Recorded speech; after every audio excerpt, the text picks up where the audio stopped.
So for language and culture, we said that language is the crucible of culture, and terms in the culture reflect terms in language reflect the culture. So we have, for example, in Tagalog culture, we have lihi, tampo, lambing, gigil, pasalubong, basta, naman, papak, pikon, pambahay, alimpungat, umay, baduy, kilig, naalibadbaran, lamay, pasma, usog. So all these terms in Tagalog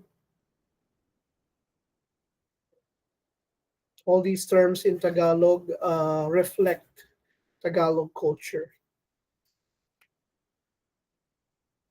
There's a book written by Michael Tan, the former chancellor of UP Manila, revisiting usog, pasma, and kulam. So the terms usog, pasma, and kulam, they embody a belief system involving values, worldviews, and even allegiances. Now, each the terms in a language show that that particular culture has a particular way of thinking. So, for example, two similar words in two different languages may actually mean different things. For example, himagsikan and revolution. Himagsikan actually means pouring out anger from the word bagsik. Himagsikan means to pour out one's anger. Revolution means to change because it's related to the idea of turning. Then we have the words bayan and nacion. Nacion, which is Spanish, or nation in English, is quite different from bayan. Bayan has more to do with the people. And bayan is a very fluid term. You can say bayan ng Cainta, bayan ng Cavite. You can mean the town, you can mean the barangay, the town, the municipality, the province, or even the country. Bayan kong Pilipinas, bayan kong Cavite, bayan kong Amadeo, bayan kong uh, San Miguel. Okay, so it has a very fluid meaning in contrast to nation. Okay, so we said that two similar words in two different languages may actually mean different things. In fact, Miss Anna Wierzbicka wrote a book called Understanding Cultures Through Their Keywords. And in pages 5 to 9, she's discussing the idea, the question whether or not different words reflect different ways of thinking. So that's part of your reading assignment in this course, pages 5 to 9 of Understanding Cultures Through Their Keywords. So in Filipino, in Tagalog, we have several keywords, including loob, kapwa, and hiya. So one characteristic of keywords is that they can produce derivatives that also contain substantial meaning in a culture. So for example, loob has several derivatives and they also have substantial meaning. Kaloob, kalooban, saloobin, masama ang loob, masamang loob, lamang loob, nilooban, looban, kapalagayang loob. So these derivatives from the word loob, these are, what do you call this? These are these have meaning. These have meaning in their own. They have substantial meaning. Okay, they have substantial meaning and they are derivatives of loob. Same thing with hiya. Hiya also has derivatives.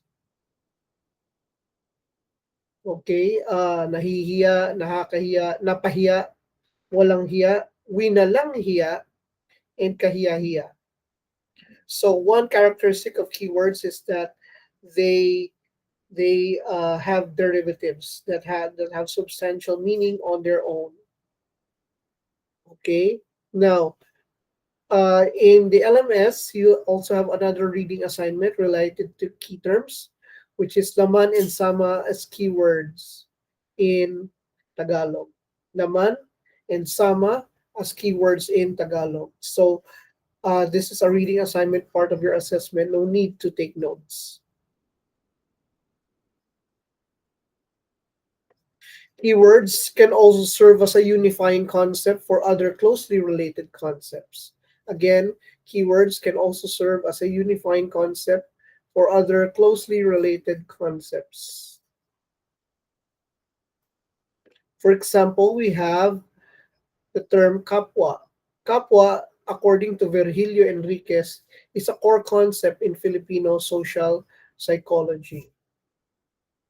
And it is a unifying concept regarding concepts that are closely related, like pakikitungo, which means civility with, pakikisalimuha, interaction, pakikilahok, participating with, pakikibagay, which means outward conformity, a very peculiar trait of Filipinos, pakikibagay, outward conformity. They're not really conforming totally. They're not transforming themselves.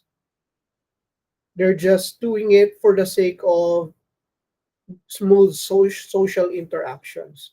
When the person is not present, they will not act that way. Okay? I'm sure you understand pakikibagay. Then we have pakikisama, being along with, pakikipagpalagayan, pakipagpalagay ang loob, being in rapport with one another, pakikisangkot, getting involved with, and pakikiisa, being one with. So all these concepts are unified by the concept of kapwa. Now, other words that provide insight into a culture are curses or profanities, taboo words, euphemisms, and idioms.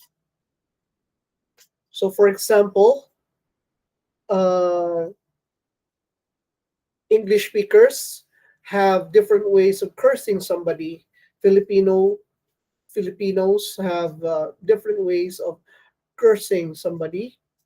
If you translate one culture's curse to another, it will not have the same impact on another culture. Try translating the really bad words, the bad curses in Filipino into English. It will not have the same effect. It will just be curious. It will just be a curious effect. Okay, not really the kind of effect that curses have in Filipino. You also have another reading assignment in LMS. These are the title is profanities in Tagalog. So curses and profanities, these reflect a particular culture. What is profane in one culture may not be completely profane in another. Okay, of course, profanities have something in common across cultures, but some profanities have more weight in one culture than in another. Okay? In fact, some words which may be normal in one Hispanic country may be a bad word in another. It's the same. They speak the same language. Okay, imagine that they speak the same language, but some words which may be normal in one Hispanic country may be a bad word in another country, in another Hispanic country. So we all know that there are many countries that speak Spanish, and yet bad words in one country may not be a bad word in another country, and vice versa. Another group of terms that reflect a particular culture are taboo words. Okay, They reflect a culture's belief system, way of seeing things, their worldview, and even their allegiances. For example, in Hebrew, in Israeli culture, the name of God may not be spoken. In fact, the Tetragrammaton, the YHWH, when they write it down, before they write it down, before the scribes write it down, they take a bath first, they change their clothes, they write it down, and then they break the pen that they use to write it. That's how holy the name of God is. The label, okay? The actual label, Tetragrammaton YHWH. In some Andaman cultures, some cultures in the Andaman Islands, the name of a baby may not be spoken right before and right after its birth. The names of the bride and groom may not be spoken right before and right after their wedding. In some cultures, like in Tagbanwa culture in Palawan, a child may not pronounce the name of his or her father. They cannot pronounce or speak the name of their father. And there are many other taboo words. In America, HIV is a taboo word. You cannot talk about HIV and AIDS in in America with one another. So it's a taboo subject actually. Of course, there are many discussions, but ordinary ordinary discourse, everyday discourse, you try to avoid that. There's there is in fact a fairy tale. I think this is by the Brothers Grimm. Yes, it's by the Brothers Grimm. It's entitled Rumpelstiltskin. Um, the I'm sure many of you know the story. Uh, because of some issues, uh, the dwarf Rumpelstiltskin has got the princess to give him her baby, and the only way to for the princess to get out of that obligation is for her to be able to speak the name of the dwarf. And so the princess looked for ways to find out the name of the dwarf. And then finally, she was able to find out the name of the dwarf. And when the dwarf found realized that she was able to give his name, he got quite angry. He stomped on the ground, and the ground swallowed him. Okay, so taboo words have belief systems all around them. In regards to taboo words, we also have euphemisms. This has to do with primarily with toilet related stuff, death, and even sexual stuff. And the euphemisms also reflect the kind of culture to which those euphemisms belong. Finally, idioms in a culture reflect a particular culture. For example, card games in the US have produced many idioms, which shows that card games are very significant in American culture because so many idioms have been derived from card games. So, for example, you have show your hand. Show your hand means to show your intentions. Keep your cards close to your chest means don't show your intentions. Show your hand, as I said, means to show your intentions. Similar with lay your cards on the table. What do you have? What are your intentions? We also have the idiom play with the cards we are dealt with, meaning we we should relate to life as to our situations. We have to live based on our situations. We can't insist on changing our situations. We really are forced to deal with the kind of realities we have in life. That's similar to the idiom, play the hand we are dealt. Now, sometimes uh, players cheat, they stack something, they stack cards.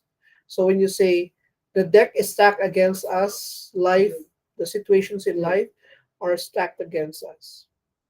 You also have play your cards right, meaning we need to act properly. Also, finally, we have life dealt us a bad hand. No, when we are given cards, that's the hand that we have. So life has dealt us with negative situations. Okay, so we said that profanities, taboo words, euphemisms, and idioms are other ways in which language reflect the culture. So I wonder if you have other possible domains of words that you can think of that provide insight into a culture. This is the end of our presentation, so I'll stop presenting.